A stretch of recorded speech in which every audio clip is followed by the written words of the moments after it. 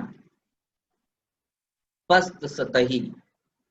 بالکل عوام جو کم پڑھی لکھی ہوتی ہے ان کی جو زبان ہوتی ہے، وہ جو موضوعات اپناتے ہیں، یعنی وہ جس طرح کی بات کرتے ہیں، پھوہڑ پھکڑ، یہ معنی ہوتے ہیں سوقیانہ، اور عامیانہ کہا گیا ہے نا۔ یہ تو بہت بعد میں نذیر اکبر آبادی کے ساتھ ہوا، تقریباً 50 سال بعد، جس زمانے کی میں بات کر رہا ہوں، نذیر پر کام ہونا شروع ہوا۔ اس میں ایک نام مخمور اکبر آبادی کا آتا ہے، جن کی کتاب میں نے گروپ پہ آپ لوگوں کو بھیجی ہے ڈاؤن لوڈڈ فارم میں، تو دیکھیے گا، نذیر بے نظیر۔ اس کے بعد اور لوگوں نے کام کیا، خاص کر ترقی پسند عہد میں، جیسے احتشام صاحب نے جب اپنی کتاب مختصر تھی اردو ادب کی تنقیدی تاریخ، تو نذیر کی تعریف میں ایک الگ سے عنوان قائم کیا۔